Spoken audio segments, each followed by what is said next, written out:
Just a few years ago, it seemed like finding ways to reach teenagers was a mountain-moving exercise. A global pandemic, school closures, and isolation only exacerbated the epidemic of loneliness, screen-based relationships, and anxiety and depression, all of which were already on the rise before 2020. All of these things make it harder to gather kids or even meet kids face-to-face.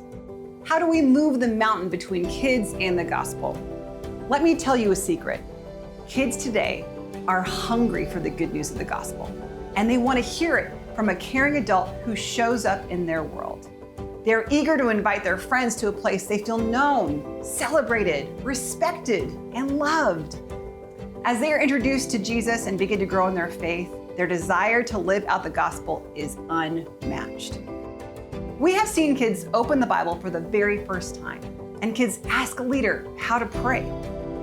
We have heard leaders share about students leaning in with them to figure out how to live out this new faith in Jesus they are introduced to. This is not a faith that lives in their head or is confined by their heart, but is lived out in action. Friends, in God's power, we are seeing mountains being moved, and we sense this is just the beginning.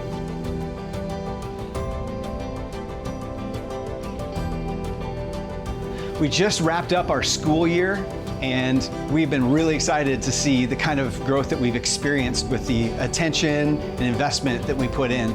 Kids known by name and prayed for by leaders, and we grew 39% this year, which was 5% up over last year, which was already a big year. Also, the total number of kids coming to club each week was up 38% this year, 10% over last year. We grew from the beginning of the year to the end 26% in our volunteer leaders, which was 13% over last year. And one of the things that we really focused in for volunteer leaders was having more teacher leaders or school staff leaders. We grew from 31 at the beginning of the year to 64 just this school year. So exciting. I want to share about Braden, who I'm really excited about. He's a kid in Spokane that we lead, 11th grade wrestler, and he's been coming to club and listening to the talks, just showing no sort of facial expression that he's excited or not excited. You can't tell where he's at. But he was homesick from school one day, and as he's laying in bed trying to figure out what to do with his day, he decided to pray and open up his heart to God. He said everything started changing. It's kids like Braden that we're excited about. In towns like Chewelah, Kalispell, Medical Lake, and Sandpoint, which we just started those 4 areas this year, and Helena, what we're just getting started for next year. So we're excited to see God on the move. I think some big highlights for us have been the development of Young Life in Upper County, where a year ago we hired an area director there, Claire Forche. A year ago, that area took about 15 kids to camp, and this year that area has taken over 100 kids to camp.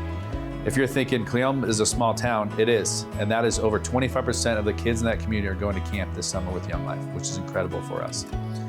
Other big exciting wins for us is the hire of a new area director in Kalispell, Montana, that we've been redeveloping this past year with the help of our area developer, Michelle Carnes, who's done an incredible job. And now we have Casey, who's gonna be our area director, which we're excited about. And then a new town startup in Helena, Montana. Walla Walla is a community that has a history of Young Life. It's been there for like 30 years plus. Let's develop the next future leader with Jonathan Gutierrez, and said, all right, let's put some money behind you. Let's help you get some subsidies so we can teach you and train you. He's got a dozen leaders between 2 middle schools and Milton Freewater High School in a community we didn't see things happening for years down the road. And now it's at a place we're going, yep, all right, what's next? Who's the next kid we gotta go after?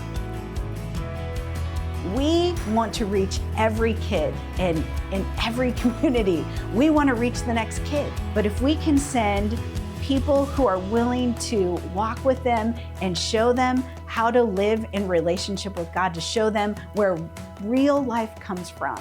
And it's someone that they can relate to, someone who speaks their language, who knows their challenges. That's what we can do and what we will do to reach the next kid. How is God calling you to partner with Young Life here in the Mountain West region? Give today or reach out and let's talk about how we can move mountains together.